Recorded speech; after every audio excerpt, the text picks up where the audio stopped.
Hey, what's going on, guys? It's Austin here, and today I wanted to give you guys a recap of today's Apple event. And today they officially announced the iPhone 5C and the iPhone 5S. And again, we've seen most of these rumors, but now they are officially confirmed by Apple. So without any further ado, let's jump into what they announced today.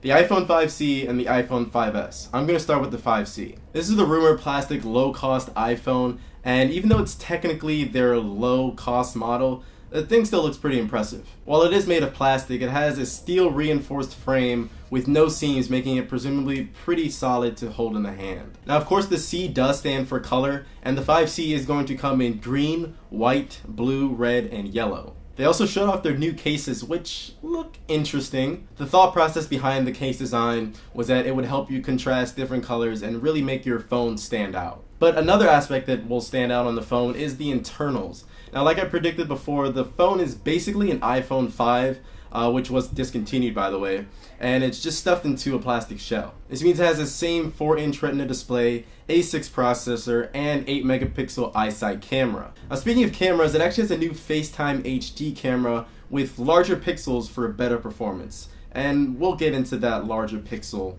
thing later. Otherwise, that's the iPhone 5C. It's available for pre-order on September 13th and will be released alongside the iPhone 5S with a price tag of $99 for the 16GB model. Now, on to the flagship. Again, we've seen most of these rumors surface on many different sites, but again, it's pretty nice to have them confirmed by Apple. Now, of course, the 5S doesn't come in as many colors as the 5C, but let's just stop and take a moment and look at how sexy the gold version of this phone is. Yeah.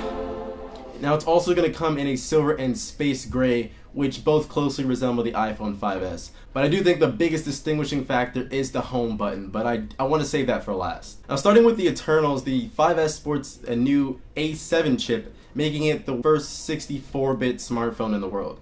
Now, what this means is 64-bit is basically just a different type of architecture, and it's actually more similar to what we see in desktops and laptops. Now, generally 64-bit chips can address more memory, making them capable of running more demanding software. And to demonstrate this, they showed the new phone playing Infinity Blade 3, which is the newest in the series, and we all know how graphically intensive that game is. I think this phone is basically 2 times the speed of the iPhone 5. Now, apart from the A7, alongside it is the new M7 processor, which keeps track of motion data. This means increased performance for motion and fitness apps like Nike Plus, so you'll get a little bit of a battery increase on that side. Now, the 5S is going to have the same 10-hour battery life as the iPhone 5, but that's still pretty good considering components like the processor and the camera. Now, the camera is still at 8 megapixels, but now I'll tell you about those larger pixels I was talking about earlier. Remember HTC's Ultapixels?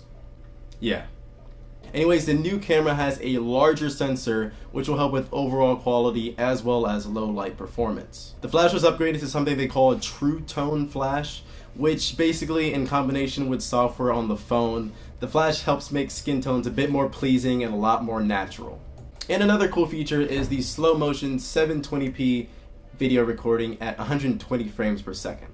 But I had to hold off the coolest feature for the end, the fingerprint scanner. They're calling this Touch ID, and this is a lot more than a fingerprint sensor that just unlocks your phone. You can actually use this technology in the Play Store and the iTunes Store, and probably a lot more apps coming soon, and it'll let you make direct purchases without having to actually do a one-click type purchase. So beat that, Amazon. It's going to be really interesting to see how other developers work with this Touch ID and if they will incorporate it into their apps, but let's just pray that Apple isn't working with the NSA.